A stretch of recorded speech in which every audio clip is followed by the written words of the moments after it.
In less than 2 hours, in the early hours of the morning in Cork, a child who was believed to be safe inside a familiar apartment slipped into an unimaginable tragedy.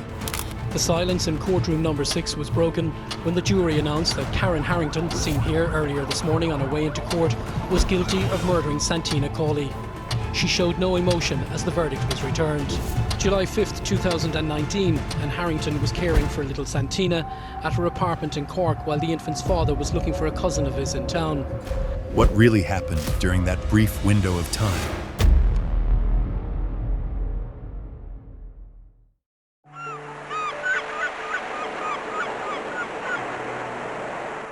Santina Cawley was born on May 6, 2017 in Cork, Ireland. She was the daughter of Michael Cawley and Bridget O'Donoghue, who had been married since 2006. Santina was the youngest child in a family of 5 children, with 1 older sister and 3 older brothers. Prior to Santina's birth, the couple had experienced a pregnancy loss, which made her arrival especially meaningful to the entire family. Santina was born prematurely, but was soon able to return home, where she was cared for in the loving arms of her relatives. In March 2018, when Santina was still very young, Michael and Bridget separated. Michael moved out and began living separately with 2 of his sons at the Leaside Apartments complex on Grattan Street in Cork City Centre, while Bridget continued caring for the remaining 3 children at another residence elsewhere in the city, in an area situated between the 2 branches of the River Lee. In December 2018, Michael Cawley began a romantic relationship with a woman named Karen Harrington. The 2 dated while maintaining separate residences, and the relationship was believed to be stable. By the spring of 2019, shortly before Santina's birthday, Michael was frequently staying at Karen's apartment. During this period, a serious incident occurred while Santina was under her mother's care. She was playing at her grandmother's home when, while running after her brother, she slipped and fell down several steps, resulting in a thigh injury. Due to the unusual nature of such an injury in a very young child, TUSLA, Ireland's Child Protection Agency, opened an assessment file to ensure Santina's safety. After reviewing the circumstances, TUSLA decided to transfer Santina's care from Bridget to Michael. The 2 sons who had previously been living with Michael were arranged to return to live with their mother, meaning Michael became directly responsible for caring for Santina, while Bridget continued to raise the remaining 4 children. As spring turned into summer in 2019, Michael continued to spend a significant amount of time with Karen Harrington and often brought Santina along with him. Santina appeared comfortable around Karen, and those around them described the relationship between the 2 as positive. Karen was known to have experience caring for children, rooted in her family circumstances, as she had taken on responsibility for looking after her younger siblings from the age of 15 after her mother became ill, at the family home on Ravensdale Road in the Mahon area of Cork. At the time, Karen was 38 years old and had a reputation as a reliable childminder, frequently being entrusted with the care of friends' and acquaintances' children when needed. On July 4, 2019, Michael Cawley picked up Karen Harrington along with Santina and brought her into Cork City Centre. Over the course of the day, Karen visited a casino, stopped by to see a friend, and spent time visiting her grandmother. At one point, Michael and Karen met up again at the apartment of a friend named Martina, located within walking distance of Karen's apartment in the same area. There, they socialized with friends and consumed a considerable amount of alcoholic drinks, and there were also reports indicating that they were exposed to harmful substances. Later that evening, Michael received a message from a cousin traveling from Limerick who was on his way to Cork, and Michael expressed a desire to invite him to stay overnight at Karen's apartment. After discussing it, Michael and Karen agreed that he would stay at her apartment that night. as both of them had been drinking and it was no longer safe for Michael to drive home, while his own residence was also too far to reach on foot. However, this change in plans reportedly left Karen feeling unhappy. Karen stated that she already had her own plans and did not agree to allow Michael's relative to stay overnight in her apartment, which led to a tense argument between the two. Michael later claimed that he did not remember using any insulting language. However, multiple witnesses present at Martina's apartment gave consistent accounts that Michael made remarks that were demeaning and verbally attacking toward Karen that night, while also making accusations regarding relationships he considered inappropriate. As the argument escalated, Karen decided to leave the gathering at Martina's home. Michael suggested that she take Santina with her, but Karen refused, stating that the responsibility for caring for the child belonged to him, and then left alone. Surveillance camera footage shows that Karen returned to her apartment at 26 Elderwood Park, Cork, at approximately 6 a.m. In the early morning hours of July 5, 2019, at approximately 3 a.m., Michael left Martina's apartment and brought Santina back to Karen Harrington's apartment. Along the way, he alternated between carrying the sleeping child in his arms and pushing her in a stroller. Surveillance camera footage recorded Michael arriving at Karen's apartment at 26 Elderwood Park at 3:06 a.m. and leaving roughly 4 minutes later. During this brief window, at around 3:10 a.m., several nearby residents reported hearing loud arguing coming from inside the apartment. According to later statements, Michael intended to place the sleeping Santina on a folded blanket laid out on the floor as a temporary resting spot. However, the argument appeared to have caused the child to wake up. Michael did not remain to calm Santina, but instead left the apartment, leaving her with Karen, and walked around the Cork city center in an attempt to locate the cousin who was visiting the city. After approximately 2 hours without finding him, Michael returned to Karen's apartment complex at around 7 a.m. and was stopped by a neighbor before entering the apartment, who warned him that Karen appeared distressed and that there had been repeated screaming earlier. Michael then entered the apartment, but less than 1 minute later, he came back out onto the balcony in a state of panic, calling for help and stating that his daughter was no longer responsive. Immediately after Michael rushed out onto the balcony calling for help, a neighbor promptly contacted the Garda to report the situation. When Michael went back inside Karen Harrington's apartment, he found the living space in disarray, with furniture displaced and multiple unusual signs concentrated around the kitchen area, indicating that a serious incident had occurred earlier. Santina was not lying on the blanket that had been prepared as intended, but was instead under a different blanket, with her face covered. Karen was sitting on the sofa and showed no reaction or explanation regarding the condition of the apartment. When Michael checked on his daughter, he noticed that Santina was no longer fully dressed and that there were multiple signs of injury on her body. He attempted to determine whether she was responsive, but could not detect any breathing or clear signs of reaction. Michael picked Santina up and repeatedly asked Karen what had happened, but received no response. When he tried to hand Santina to Karen, she immediately pushed the child back toward him and fled the apartment in a state of panic, leaving without even putting on her shoes.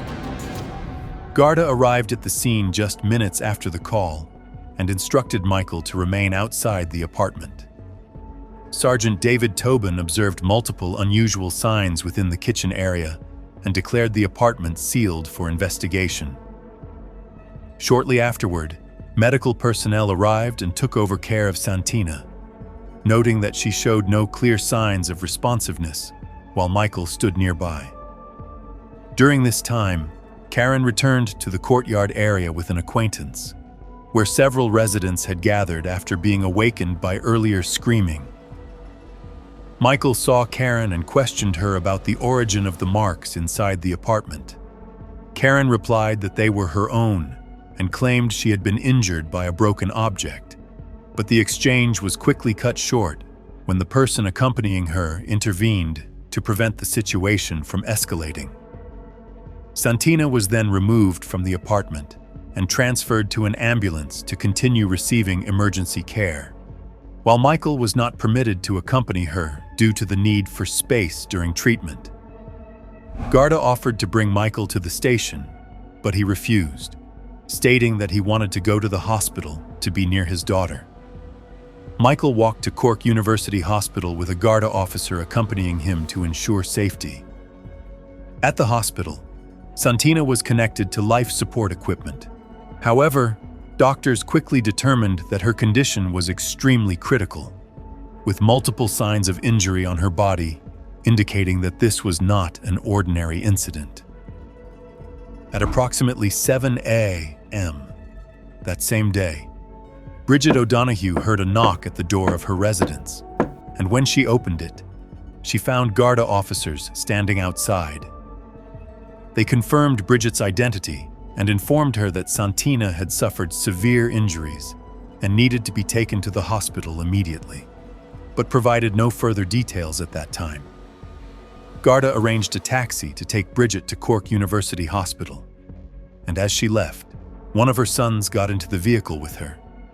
When Bridget arrived at the hospital, doctors escorted her into a private room, where the medical team informed her that Santina had passed away. Bridget tried to understand what had led to her daughter's condition, but did not receive any specific answers, and she was then asked whether she wished to see her child one last time, which she agreed to do. I have to go into that room, and he said, "Do you want to hold her?" I said, "Do I want to what?" "Of course I want to hold her." I hold her, and I was trying to bring her back. She was very cold, so I was trying to, warm her up. I didn't want to believe she was, she just didn't want to. Her eyes was up, and all I wanted to do was just take her home. At the hospital, Bridget was taken into a private room to see Santina one last time. During those brief moments, she held her daughter in her arms and tried to call her name, but Santina showed no response. Bridget noticed multiple severe signs of harm on her child's body, making it clear that the situation was beyond any medical intervention. Doctors later confirmed that there were no remaining options for treatment and proceeded to withdraw life support equipment. Santina passed away in her mother's arms on the morning of July 5, 2019. By approximately 9:20 a.m. on July 5, 2019, Bridget, Michael, members of the Garda, and medical professionals were all in agreement that the harm Santina had suffered could not have resulted from an accidental incident. According to Michael's account, Santina was in a normal condition when he left the apartment at around 3 a.m., and during the period that followed, Karen Harrington was the only person with the child. Garda then carried out a detailed search of the apartment to collect evidence. Numerous unusual signs were documented, concentrated primarily in the kitchen area, indicating that a struggle had taken place, while the living room showed little comparable disturbance aside from the blanket where Santina had been placed. Investigators seized 2 pairs of children's leggings, one of which still contained a diaper and showed signs of being forcefully pulled, while the other was found in the kitchen area along with biological traces. In addition, a pair of adult leggings from Karen's bedroom was collected, with forensic analysis revealing biological traces belonging to both Karen and Santina. Strands of hair discovered on the sofa and the floor were identified as Santina's, indicating that significant force had been involved. Several other personal items belonging to Santina, including clothing and earrings, were also found scattered throughout the apartment. In the early stage of the investigation, Garda focused on determining responsibility and excluding alternative explanations. As Michael and Karen were the two adults directly responsible for Santina's care during the period leading up to the incident. Both Michael and Karen stated that they did not know exactly what had happened to Santina during that period, which meant Garda had to focus on determining which account accurately reflected the events as they unfolded. Following the initial rounds of questioning, the investigation confirmed that the two adults were directly responsible for Santina's care during the critical time frame, but no admissions were made by either party. Garda proceeded to cross-check the statements against surveillance camera footage and call records in order to verify every detail.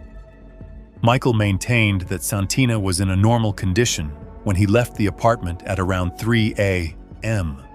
Jitan and stated that he then moved around the city center for approximately 2 hours before returning and discovering what had occurred. He also voluntarily handed over all the clothing he had been wearing that night, and forensic testing found no biological traces or indicators suggesting his direct involvement during that period. Karen, meanwhile, claimed that Michael left Santina in her care and that she quickly fell asleep, only waking when Michael returned in a state of panic. To verify Michael's account, Garda reviewed more than 300 hours of surveillance footage from camera systems across multiple locations throughout the city. Analysis of the surveillance footage showed that the period during which Michael left Martina's apartment brought Santina to Karen's apartment and then departed to look for his relative was very brief.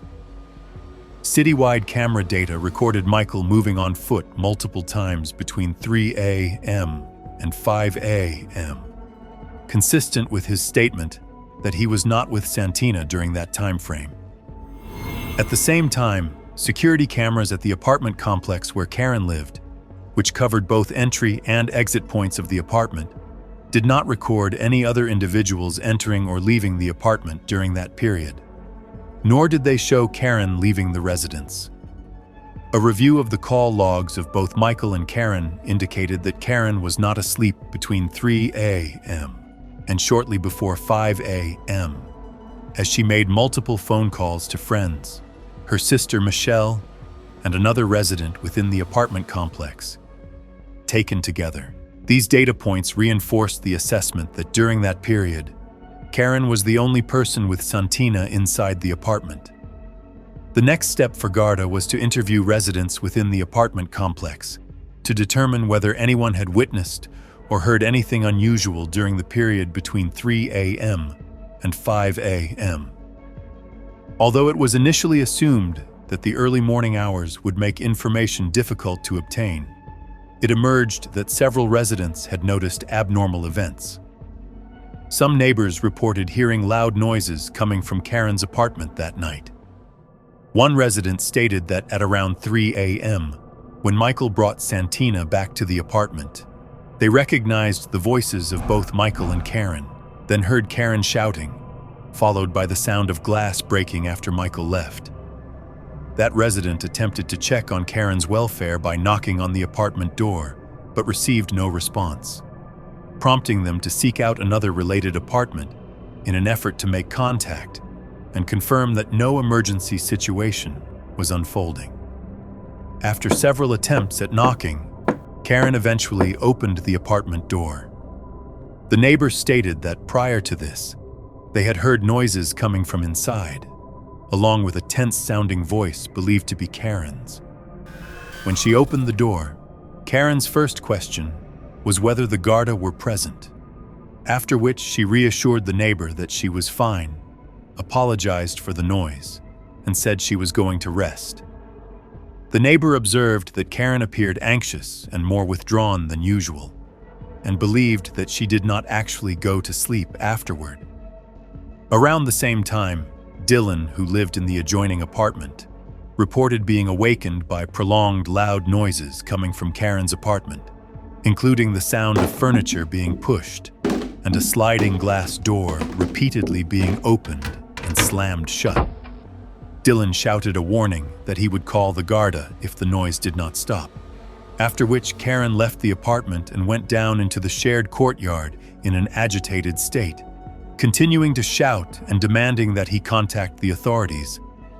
A short time later, Karen returned to her apartment, and Dylan continued to hear the sound of a small child crying, accompanied by Karen's raised voice, which caused him to become increasingly concerned about what was happening inside the apartment.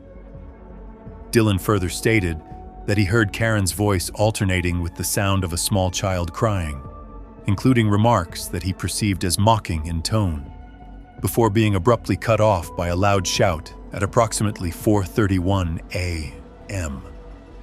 In response to this development, Dylan decided to call the Garda to report the situation. When officers arrived at the apartment complex, all noise had ceased. There was no longer any crying, shouting, or sounds of objects being struck, and the area had become unusually quiet. The officers knocked on the door of Karen's apartment, but received no response. During the call, Dylan did not specifically mention hearing a child crying, instead focusing primarily on the prolonged noise disturbance after multiple attempts to intervene. Garda left the scene at approximately 4:56 a.m., advising Dylan to contact them again if the situation escalated. Roughly 10 minutes later, Michael returned to the apartment and discovered Santina in an unresponsive condition. Karen Harrington was arrested by the Garda on Monday, July 8, 2019, as part of the investigation, but was released on July 9th after authorities determined that there was insufficient evidence to bring charges at that time. In the days that followed, Bridget O'Donoghue took part in several meetings and interviews related to the case, during which she expressed her determination for the truth to be fully uncovered and for the person responsible for the tragedy that took her daughter's life to be held accountable under the law. Why did you do it to my baby? Why? Why? Why? That's the answer. Why? That's called why. She didn't give the answer. Why did she kill my baby? Like, what did she do to her? She's only 2, Paul. She's only a baby, like, what did she do? Nothing at all. I'm very angry with that woman. She just sat there inside court, just as like nothing happened. She was playing the game. That's the way I see it. And she really upset me. We have our lovely memories, and that's the best thing we have. But we'll never get over what happened to my little baby, our little baby. Like, you know, she was so gentle. I can't believe like someone could do that. Whatever the report came back as her, as we all heard, the beating she got. That was horrible. You couldn't do that to a baby. You couldn't do that. You couldn't do that to nobody. I don't know how they managed. She got so much brutal beating. It's horrifying. And how she could just look there in the courtroom, thinking there was nothing happening, and she done it. Both Michael and Karen were repeatedly summoned by Garda for questioning throughout the investigation. Karen underwent a total of 5 separate interview sessions with police, and during the final interview, investigators asked her to try to reconstruct the events that occurred in the apartment that night, including the moment Michael left and the surrounding circumstances. According to Karen's statement, she said an argument took place with Michael at around 3 a.m., and that Santina began crying when Michael left the apartment. Karen claimed she believed Santina was uncomfortable due to the temperature, so she removed some of the child's clothing and placed Santina on a blanket, after which she lay down on the sofa and believed she fell asleep. Investigators, however, did not accept this explanation based on the evidence collected, but Karen continued to maintain that she was not fully conscious during that period. When shown images related to the scene, Karen displayed a visibly emotional reaction, but was unable to provide a clear explanation of what had happened to Santina during the time Michael was absent. In August 2019, Karen Harrington was arrested by Garda for a second time and formally charged with causing the tragedy that led to Santina's death, at which point the case began to receive widespread media attention. At the time of her arrest, Karen was approximately 4 months pregnant She was initially unaware of the pregnancy and was held in custody for several weeks before being released on bail pending trial, a process that extended until 2022. In late October 2019, Karen gave birth prematurely to a baby boy, who required a short period of medical monitoring at Cork Hospital. Meanwhile, Bridget fell into a state of deep distress as the woman accused of being directly involved in her daughter's death remained free on bail, while the local community expressed confusion and unease over the unfolding case. Karen had previously been regarded by friends and acquaintances as a trusted childminder, leading many to say they struggled to believe she could be connected to the severe harm outlined in the investigation file. Karen's family and relatives also stated that they had never observed any history of behavior suggesting harm toward children. While the legal process was ongoing, Santina's family faced immediate practical challenges, including arranging her funeral. Due to limited financial means, a family friend appealed for support from the local community, resulting in the creation of a fundraising campaign on GoFundMe through the Neil Prenderville program on Red FM in Cork, with the funds raised used to cover Santina's funeral costs and the remaining balance directed toward charitable activities within the community. It's been an horrific 10 days for you. How are you bearing up? Well, I'm trying to keep strong for my kids, but my heart inside is broken. My world is destroyed. Santina was laid to rest on July 12, 2019, in a small white coffin. Her family chose her clothing and held a Catholic funeral service specifically for young children, known as the Mass of the Angels. The service was attended by relatives and members of the local community, with photos and video clips capturing Santina's everyday moments played in her memory. Several familiar items connected to her daily life were also placed inside the coffin. After the ceremony concluded, Santina's parents and family accompanied her to her final resting place at St. Catherine's Cemetery in the Killy area of Cork.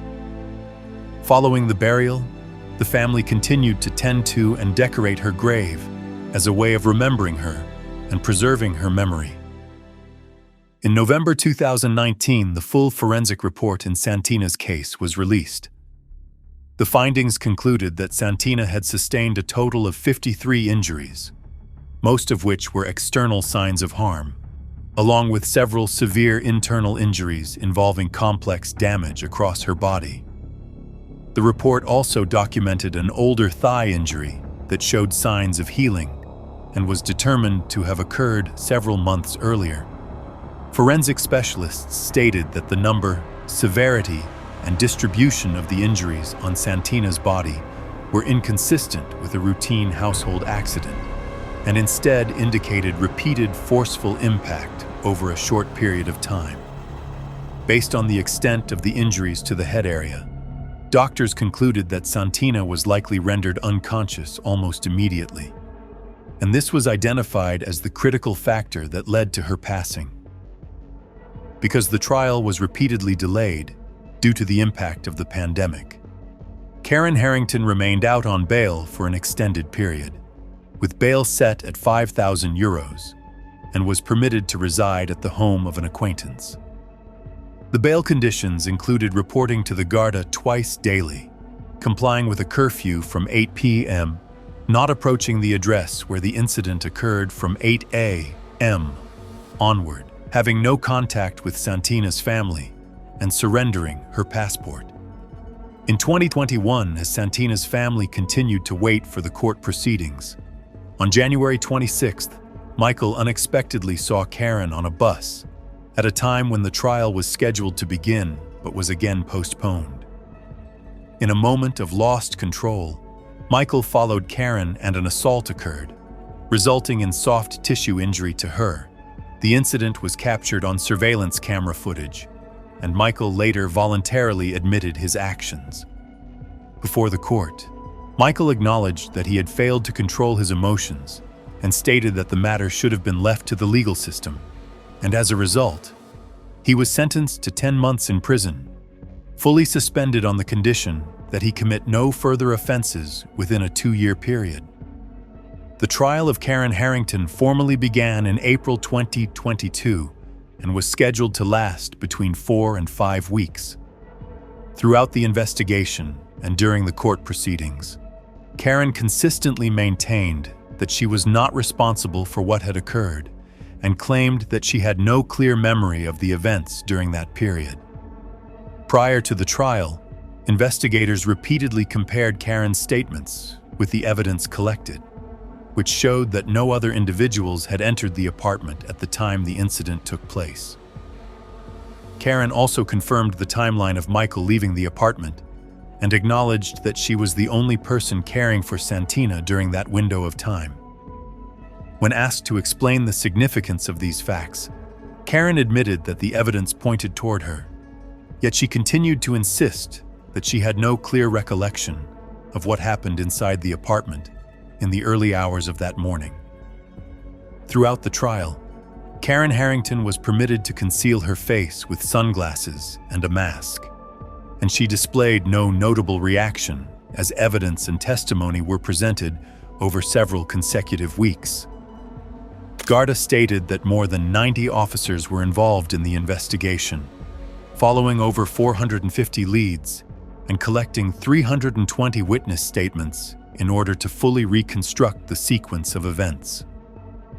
In court, some residents of the apartment complex testified about the level of trust they had previously placed in Karen, while other witnesses described the unusual sounds they heard on the night the incident occurred.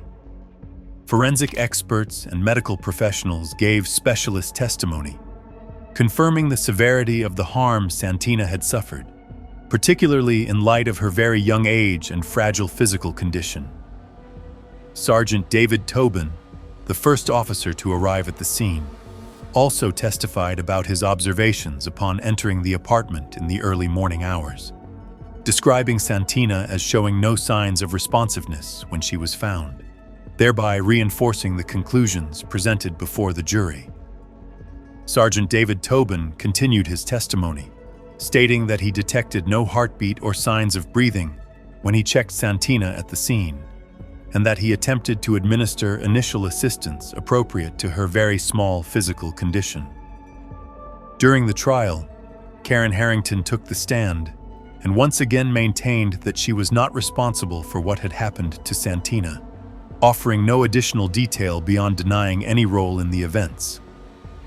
Karen was subjected to only about 15 minutes of cross-examination during the 4-week trial and held firmly to her position each time the prosecution emphasized that no other individual had been present in the apartment at the critical time.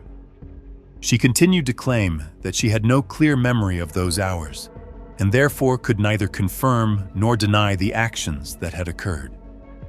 Near the end of the trial, the prosecutor referred to the fact that many witnesses consistently described Karen as a trustworthy person, arguing that this trust was a central element of the case, as Michael Cawley had no reason to doubt Santina's safety when he left her in the apartment. After considering all the evidence and testimony, the jury, composed of 7 men and 4 women, deliberated for 4 hours and 46 minutes before reaching a verdict that Karen Harrington bore criminal responsibility for the tragedy that led to the death of Santina Cawley. The silence in courtroom number 6 was broken when the jury announced that Karen Harrington, seen here earlier this morning on her way into court, was guilty of murdering Santina Cawley. She showed no emotion as the verdict was returned. July 5th, 2019, and Harrington was caring for little Santina at her apartment in Cork while the infant's father was looking for a cousin of his in town. The trial heard Harrington and Michael Cawley had been arguing earlier in the night. Shortly after 5 a.m, Michael Cawley returned to find his daughter lying in a blood-stained duvet, fighting for her life. She died in her mother's arms a number of hours later. A post-mortem found 2-year-old Santina Cawley, described in court as little and defenceless, sustained a complex fractured skull, an injury to her spinal cord, as well as 49 external injuries and 4 internal injuries. At all times, 38-year-old Harrington had denied she murdered Santina Cawley. But the trial was told DNA and CCTV don't lie. Karen Harrington is now beginning her first night of a life sentence behind bars. And our Southern correspondent Paul Byrne is outside Cork Courthouse for us this evening. So Paul, the sentencing happened straight away after the verdict was returned, and the court also heard some powerful victim impact statement today. That's right, Caroline. This was an extremely distressing and difficult case from trial for everyone to sit through. And of course, remember that the jury have been listening to this evidence, hours and hours of evidence, since April 25th. Experienced officers privately have been telling me that this was one of the most harrowing cases of their career. A team of top investigators have been working on this case, not since April 25th, but moments after Santina was found critically injured. That's when this investigation commenced. They were working around the clock. CCTV and the amount of CCTV footage they gathered proved vital in this investigation. Every I was dotted, every T was crossed, and they brought this case before the courts. Earlier today, one of the lead investigators, Inspector Santina Cawley, who spoke to the media, was part of that investigation team. So the murder of Santina Cawley has had a profound impact on Santina's extended family and across the community. An Garda Síochána notes the decision the court has made today in the conviction and sentence of Karen Harrington for the murder of Santina. The early provision of statements, CCTV, social media clips, doorbell cameras and cooperation with house-to-house inquiries greatly aided this investigation. I would like to particularly thank the dedicated investigation team who have worked on this case for almost 3 years. Justice for Santina was always the ultimate goal for the team since her murder on the 5th of July 2019. This was a particularly emotive case for the members that attended the scene and the investigation team, many having children of a similar age. Santina was always in our thoughts. We would like to again publicly express our sympathies to Santina's family, and An Garda Síochána will continue to support them as they continue to grieve for Santina. Mr. Justice Michael McGrath, who presided over this trial, also acknowledged and complimented the investigation team. Now, just before Karen Harrington was sentenced this afternoon, victim impact statements were read out on behalf of Santina's mother, Bridget O'Donoghue, and her father, Michael Cawley, who left court without making a comment. But basically, summing up those victim impact statements, Michael Cawley said his daughter was beautiful and fun-loving. His little girl had a very, very cute smile. Her beautiful eyes, blue eyes and red hair will be sorely missed. May 6th, he said, was Santina's birthday. She would have been five during this trial, but he said all they have now is heavenly birthdays. Her mother, Bridget O'Donoghue, said she can remember receiving a knock on the door in the early hours of the morning on July 5th, 2019.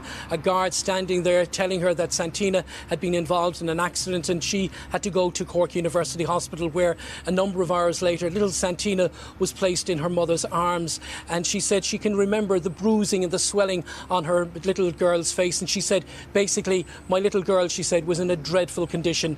Her anger towards Karen Harrington, she said, will never ever dissipate. And she said she can always thinks about what Santina may have been thinking in the final moments of her life. Now, on the way out of court this afternoon, Bridget was accompanied by her solicitor, Donald Daly, who made a statement on behalf of Bridget O'Donoghue. I've been asked by Bridget, mother of Santina, to make a very brief statement in respect to this matter. She would like to thank the Gardaí for their professionalism and humanity throughout this case. She especially wishes to mention Garda Brendan Ryan, Detective Cormac Trotty, Detective Inspector Danny Collin. She would also like to thank her neighbours for their support throughout this nightmare. She will be forever in debt to the first responders and the medical staff of CUH who fought so long and so hard to save Santina's life. She has said all there is to say in her victim impact report and doesn't wish to make any further comments. She now wishes simply to get on with her life, to mourn Santina with her children. Thank you very much. The circumstances of this case were completely and absolutely shocking, and no parent should have to bury their child. Those were some of the words from Mr. Justice Michael McGrath while he was handing down the mandatory life sentence to Karen Harrington. She, of course, made no reaction, made no statement whatsoever. She was standing by her decision that she did not murder Santina Cawley. She was then led from the courthouse to begin a journey where she will now spend the rest of her life in Limerick prison. On May 16, 2022, Karen Harrington was sentenced to life imprisonment and transferred to serve her sentence at a detention facility in Limerick. where she was placed in largely segregated custody for safety reasons. Shortly after the sentence was handed down, Bridget O'Donoghue received a letter sent by post that was believed to have been written by Karen, in which she continued to deny responsibility, expressed a desire for understanding, and proposed a meeting to talk. This contact caused Bridget concern, as legal conditions did not permit direct communication, and the origin of the letter has not been conclusively verified. Around the same period, Bridget faced housing difficulties and had to seek accommodation support for herself and her children, though no public updates regarding the family's place of residence had been released as of early 2024. From a legal standpoint, Karen filed an appeal arguing that the use of surveillance camera footage violated her right to privacy, but the appeal was rejected on the grounds that the images had been captured in public areas. As this case comes to a close, what lingers is not only the court's verdict, but a profound lesson about responsibility, trust, and the dangerous gaps that can exist even within relationships that appear safest on the surface. The case shows how a brief lapse in control can lead to irreversible consequences, while underscoring the critical importance of protecting children and the role of community vigilance. Thank you for taking the time to follow today's story with True Crime Documentary. If you have any thoughts or emotions about this case, please leave a comment as a way of remembering the victim. Don't forget to share the video, hit like, and subscribe to continue accompanying True Crime Documentary in the stories to come. Goodbye, and see you in the next episodes.